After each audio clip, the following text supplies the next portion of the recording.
É um prazer, né? Eu acho que apresentar um desenvolvimento de um trabalho que, na verdade, quando a gente cria, né, os projetos que a gente cria nesse nosso processo educativo nunca tem aspirações de poder, né, compartilhar com pessoas, né, com outros profissionais. A gente sempre tem o interesse de criar um produto, uma atividade, um processo que engaje os estudantes.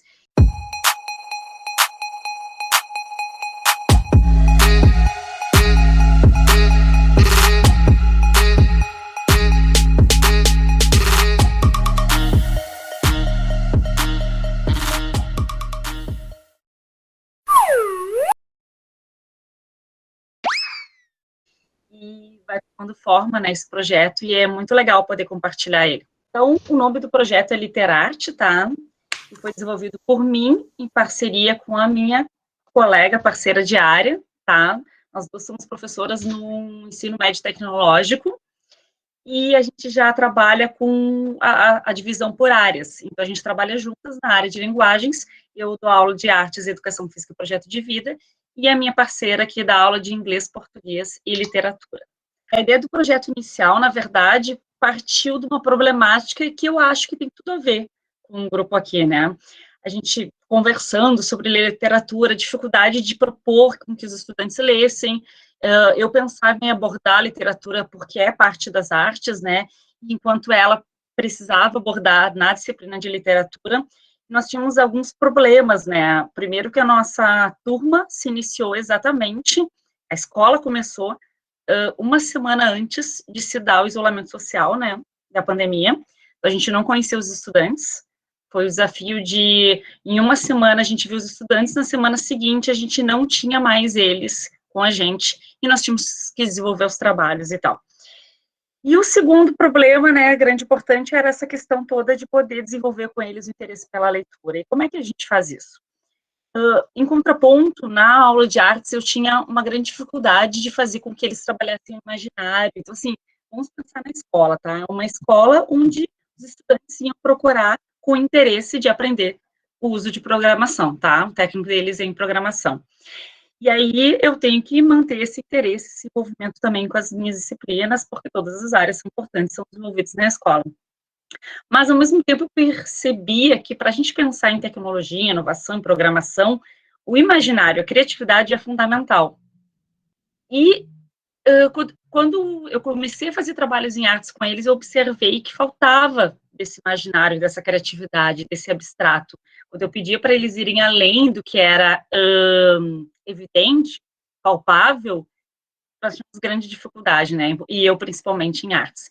Então, a gente começou a pensar nisso. Então, era necessário desenvolver esse processo de literatura para desenvolver esse processo de criatividade e imaginação, né? E, ao mesmo tempo, a gente não queria fazer algo óbvio, que é, ó, temos um clube de leitura, vocês têm que ler, tem que preencher uma ficha de leitura, a gente queria ir além disso. E aí, a gente pensou numa solução, que era um projeto que envolvesse, então, literatura e arte, por isso o nome Literarte, com a ideia de relacionar produções entre literatura e artes nos períodos e formatos de representação. Então, a gente dava aula juntas, fazia propostas, então, apresentando as escolas literárias, porque era um projeto interdisciplinar, onde a gente ia utilizar as duas áreas, e criava reflexões acerca da influência dos acontecimentos históricos, tanto em artes quanto em literatura, relacionando com, normalmente, uma obra. Então, o grande problema era definir qual obra seria escolhida para relacionar com esse período histórico. Então, a gente decidiu trabalhar o gênero dramático, porque eu tinha a grande dificuldade minha no ambiente virtual naquele momento era pensar como eu ia trabalhar teatro.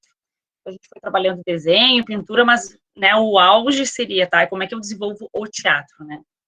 Então assim, eram muitas ideias e a questão toda era organizar. No primeiro momento, o projeto, então, como eu falei para vocês, tinha um trabalho de desenho, um trabalho de imagem, a gente apresentou algumas obras, e no meio do caminho, a gente decidiu trabalhar a Carta de Caminha como um texto importante, fundamental, o primeiro texto do nosso país. Nesse momento, a gente ficou em dúvida do que produzir de desenho, de artes, e aí que começa a se desenhar um podcast, porque a gente ficou discutindo o que a gente faz, e a gente leu e disse, nossa, tem tantas palavras que eles desconhecem, e a gente sugeriu que eles gravassem para nós, eles lendo a carta. E eles nos enviaram. Isso tudo vai acontecer no projeto. Então, dentro da proposta, tinha teatro, desenho, paródia, pintura, isso foi o que a gente pensou no início do ano, tá? Como que a gente foi do teatro ao podcast? Porque quando os estudantes começaram a enviar para nós, eles relatavam a dificuldade de parar, de montar, de se arrumar, de apresentar, de gravar. Entendo, porque estavam todos em suas casas, com pai, com mãe, isso tudo aconteceu em 2020, né? Todas aquelas dificuldades que todos nós passamos para dar aula, com um ambiente onde tem um monte de gente e tal.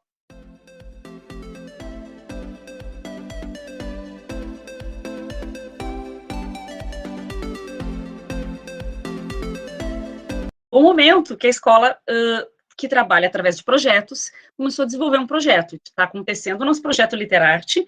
A gente está, né, naquele vucu-vucu do ensino remoto emergencial. E aí tem que trabalhar com as UDS, porque foi o projeto escolhido para se desenvolver.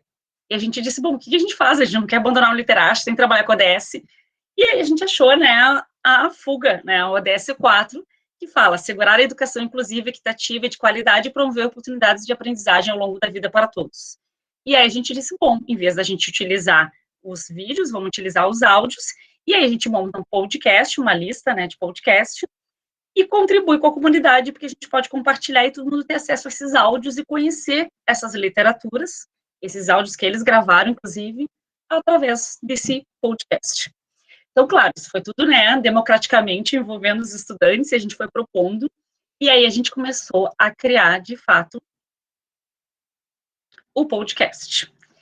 E aí, assim, passamos por vários processos na criação desse podcast, né, porque tínhamos que escolher quais iriam para o ar, porque era uma turma eram duas turmas de 40 estudantes. Então, não dava para colocar todos os 80 áudios, se a gente ia dividir as turmas, então a gente decidiu dividir para, inclusive, deixar essa individualidade dos grupos. E aí tinha a questão também da discussão, tá, e quantos que vão subir? Então, a gente debateu isso em turma, eles definiram que seriam os 3 melhores, que seria por voto anônimo, e, inclusive, eles tinham que identificar o áudio do colega para votar por preferência, porque a gente enviava de maneira anônima também os links de áudio. Eles recebiam uma listagem, escutavam um a um e faziam um voto. Isso foi um momento, inclusive, bem divertido.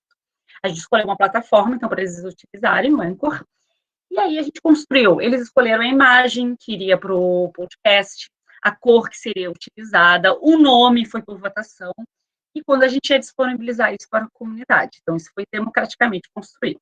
Então, depois eu vou compartilhar com vocês os links, tá? Que eu coloquei nessa apresentação, que é para vocês conhecerem, então, e quem puder compartilhar, é claro, é aberto para compartilhar, porque a ideia é realmente entregar à comunidade, que as pessoas possam ter acesso. Então, tem áudio de Medea, tem todas essas obras que eu comentei, inclusive tem alguns momentos que a gente propunha que eles colocassem características mais pessoais.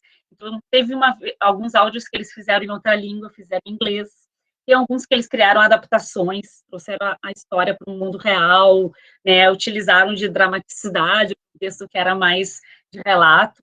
Então, a gente deixou eles darem a característica deles. Então, uma turma escolheu esta imagem e a outra criou este aqui. Certo?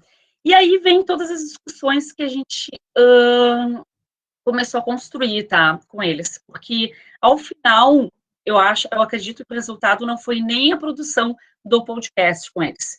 Eu acho que o grande resultado foi o que a gente conseguiu provocar com eles.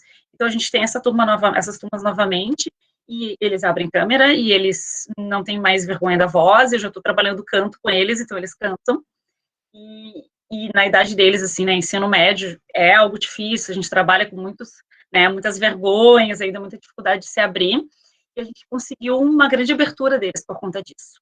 Um dos estudantes que tinha uma grande dificuldade, inclusive, ele nos relatava a dificuldade de dicção, a vergonha de fazer os áudios, ele se entusiasmou tanto com o projeto que ele criou um podcast dele mesmo, que é esse que eu estou apresentando, tá? Então, ele, claro, me autorizou a apresentar, compartilhar, inclusive, esse ano ele apresentou todo o projeto para as turmas novas, que a gente está dando continuidade nos primeiros anos também agora, e ele escreve áudios, então, que falam sobre sentimentos, sobre dor, sobre medo, sobre dificuldades do cotidiano deles, jovens. É isso.